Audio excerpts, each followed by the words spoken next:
Hi there, this is Scott. I have to make a special introduction to this video because you're going to end up asking a lot more questions once this video is finished than when you began. You're going to end up asking a lot more questions because of what you're going to find out in this video. Now, the reason being is this video is an extract from the Syntropic Workshop, my online course, platform and community. Now, the reason I'm sharing it here is because I've drastically reduced the price. I've dropped it down to a price way cheaper than a premium YouTube subscription, way cheaper than Netflix. I've dropped the price and open access to many people because there is so much premium content there. I really want more people in there to watch it and get it. It's just a treasure trove now of content, not even including the online course. There's much more to that platform than that. Great community, etc., etc. Now, this video that we're going to watch is an extract. It's taken from the Syntropic Workshop. So if you've got so many questions, if you learn a lot and it piques your curiosity, please consider joining the Syntropic Workshop at the discounted price, which will go up in a little while, but it'll still remain cheaper than a YouTube premium subscription. But consider joining the Syntropic Workshop and chatting about it, finding out more. That's where I will answer the questions. That's where my time is spent mostly. I get support to create my work from those subscriptions, and that's where I give back. So I really hope you enjoy the video ahead, whichever way. If you join the platform or not, I don't mind. I hope you enjoy it. I hope you get something out of it, and I hope to see you in the Syntropic Workshop. Thanks a lot. All right, time for a farm update. Some great things to share, all relating to this new thing I call my personal new breakthrough with Syntropy. Everything I'm doing now is reinforcing that, and my actions that I'm taking on the farm are guided by this. So I just want to share some examples of this in this video. Mind you, we've just about again in a full recovery. Here are the market garden beds. But let's check this out. So this row here is, I think, my favorite row because I did nearly nothing. And as far as I'm concerned, it's superb. All my goals here are achieved. It might look ugly, but I've got what I need. I've got species succession going. I'm moving upwards in the spiral, and I've got healthy plants, particularly bananas, which are my crop.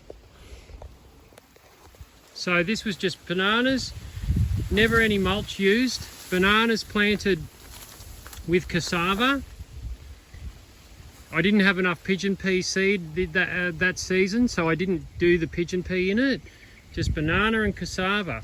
And what happened is Mother Nature, the macroorganism, chose the rest of placenta 2. And she self-organised, and I'm going to manage that. I haven't managed it at all, but I'm going to manage it soon, and I'll probably just get a bit of a brush cutter out if I want to. I might not even do it. It doesn't really matter, and we'll see. So what we have here are healthy, very healthy plants. You know, I'm a banana farmer using species succession, using Syntropic Ag. I'm getting bananas. I'm using the macroorganism, I'm using management. So yeah, I've got a little bit of grass down there in between the trees. It's senescent, yeah, but it's moving out. It's shaded out, it's not healthy. Look at that grass, it's almost lignified. It is lignified. And let's look at the grass elsewhere in comparison. So it's clear that that's in lower succession. This grass is not where it wants to be now. We're getting the canopy developed.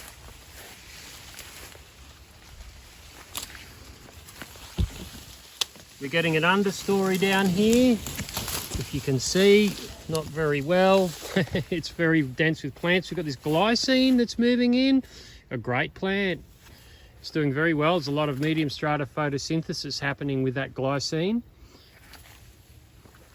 But very big, healthy plants, lots of cassava doing its job in an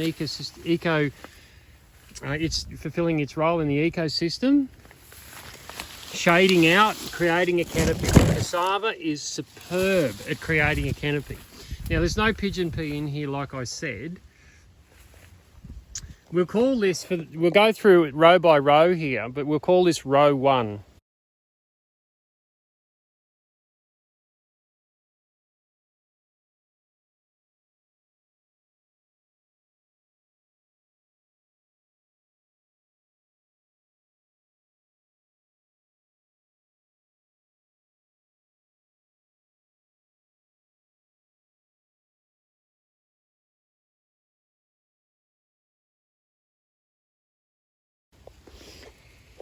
But if there was pigeon pea in here as well, we would have that effect in here as well, and it would be solid, completely planted out at the correct density.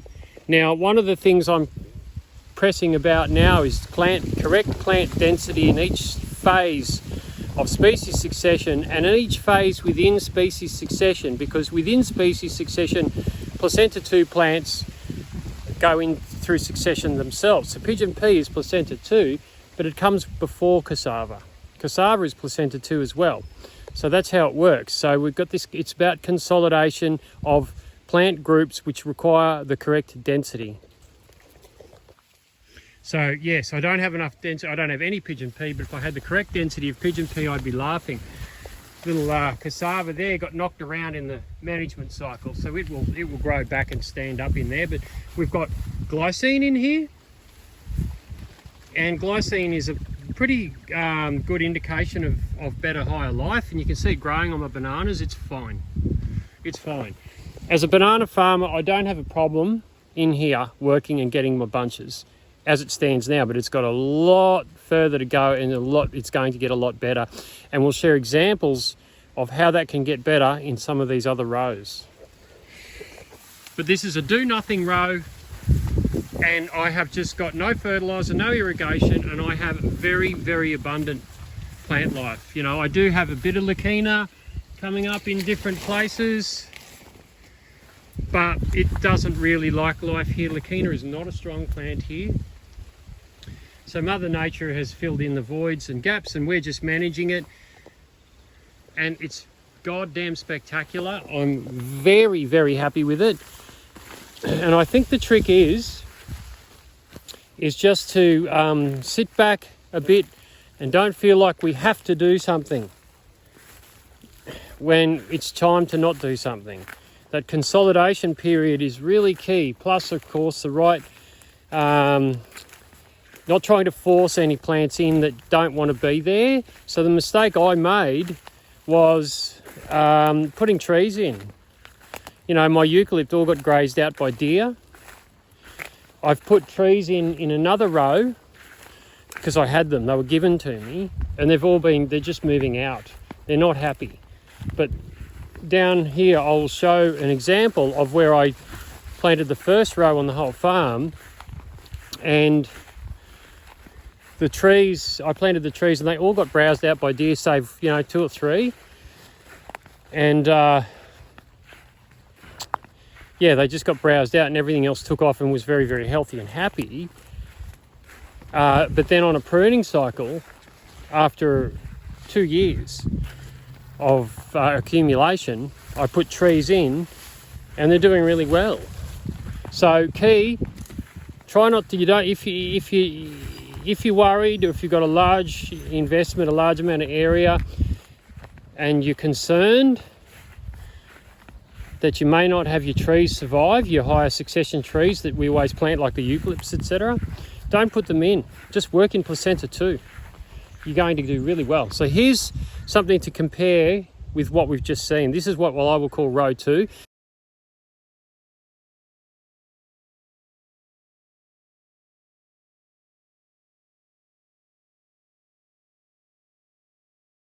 This is my professional, my pro banana consortium. This is where I got to with organising my consortium.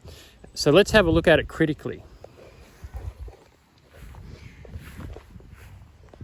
So first up, we can see that it's good, it's healthy, it's really, really healthy and dense. The stratification's good, the succession's really, really good.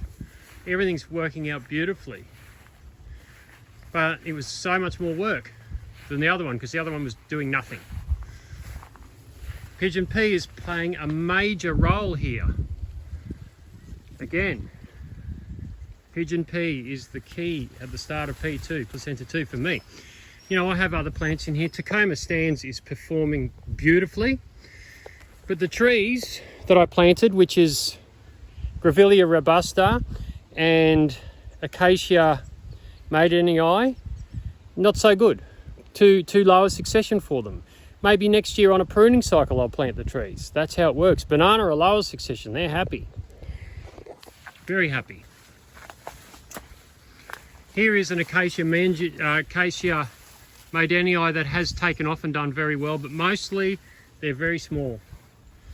It's just, you know, that was just a lucky tree, that one, that did really well. Hit a good patch of dirt, you know, but here we have Grevillea robusta, very small, very low. It's just not ready for it yet. You know, if you put fertilizer in and all that sort of stuff, yeah, these trees will go great. But the way I do it, they're not, because I've got to accumulate more and consolidate placenta 2. The most important part of syntropy, I think, at this point for me is placenta 2. So again, it's a very good consortium. It's very dense. It's got a lot of photosynthesis. It's healthy. There's no problems with the health of the plants. They're going very, very well. But I've got another 4 kilometers of rows to plant. And I'm not going to plant them the same way that I planted that one, but I've learned a lot from it. Okay, let's have a look at row 3.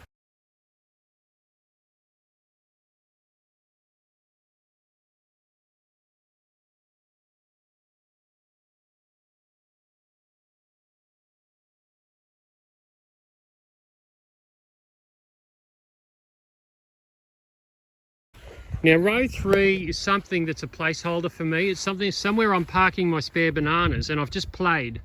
Now I have only had a chance to plant pigeon pea at the very beginning, but look how well they've done. So I haven't got all my pigeon pea in between the trees, because I only planted out a bare row. I put a banana sucker in with some pigeon pea seeds in the same hole. That's all I did, and this is what we've got, which I can say is not too bad. Now this row has got all of the cassava in it, and it's got the margaridon, the Mexican sunflower in it. And it's also got trees in it, because I had free trees and I planted them. But they ain't doing so well. Again, Tacoma stands is doing very, very well. But there's the trees. Most of them have been bitten. The cassava's just starting to shoot because it was a late season planting. And we have the margaridon coming up. Sorry, the Mexican sunflower coming up. But the key takeaway here is the trees are not happy. Everything else is really happy, but not the trees. It's too low a succession. So we can grow crops, placenta 1, placenta 2, etc., and move up in species succession and do a really good job of syntropic ag in an accumulation situation, and not have to worry about the trees, because they'll come. It's succession. So I'm just really, myself, the big thing was to break out of that pattern of always having to put those leading emergents in, or the anchor species that I call them. So if there was more pigeon pea in here, this would be an absolutely cracking row and one of my best. But as it stands now, I've got, you know, casuarina there. It's alive, but I've got a dying, I can't remember what that one is. It's a species of eucalypt. Here's one that's going okay, but it's very random. Another casuarina, Mexican sunflower, cassava. So this row is going to fluff up beautifully, but it needs more pigeon pea. So that there again was a row that I did hardly anything in, and yet my results were very, very significant. All right, let's have a look at, what did I call that one? That's row 3. Let's look at row 4.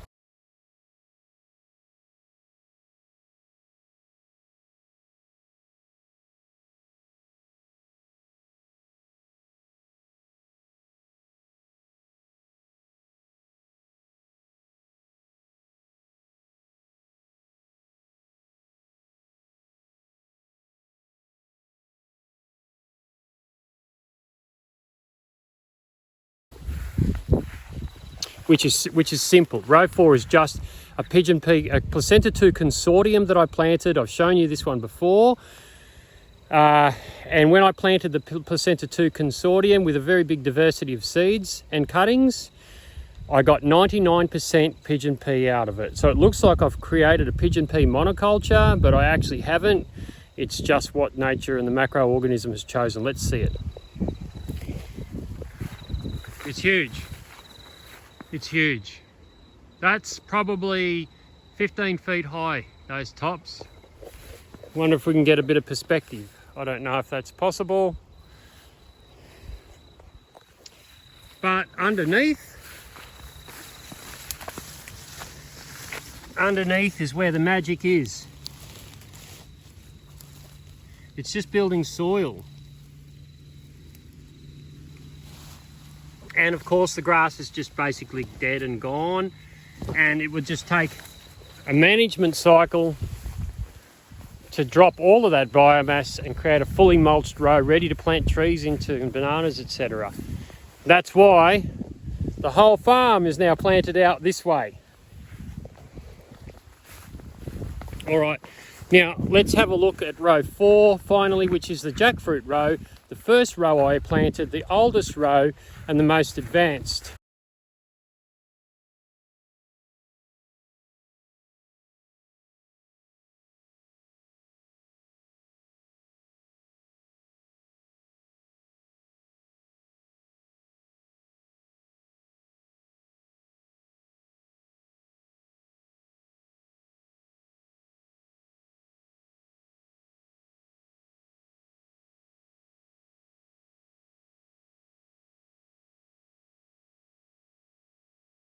And let's learn a little bit of something from that. So here we go.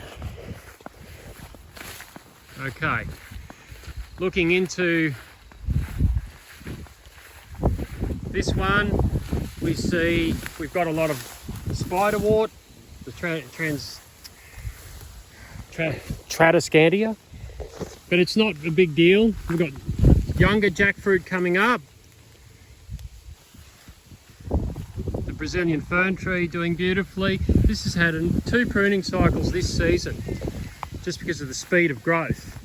But you know, we're getting our Inga doing its thing. Our Inga is one of the better plants here that follows on from pigeon pea.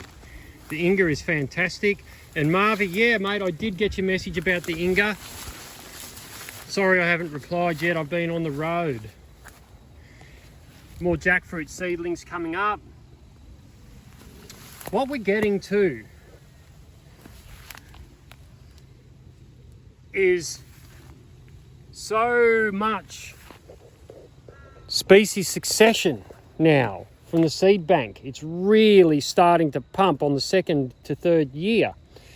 Very, very telling, because we don't want to expect too much from it. It comes when it's ready after the consolidation of placenta 2, which this row is nearly finished in. I'll try to find, I don't want to fiddle around too much finding trees, but I found Harpullia, I found all sorts of trees in here. Trees that I don't recognise.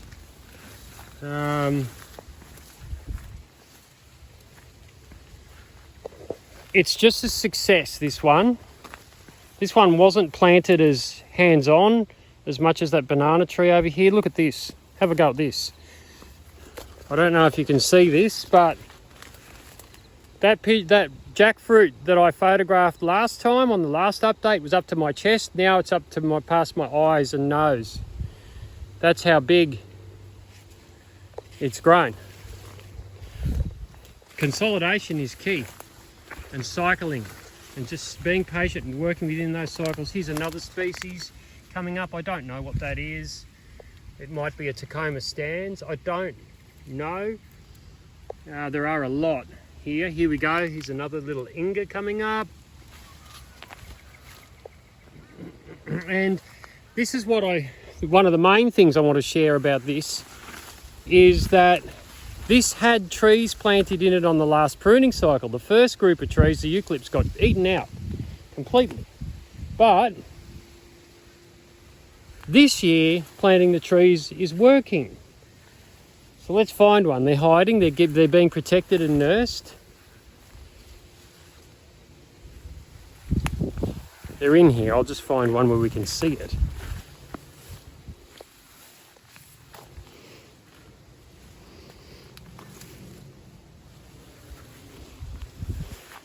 Oh, here we go. The brush box. There's more baby Leucaena coming up. The brush box.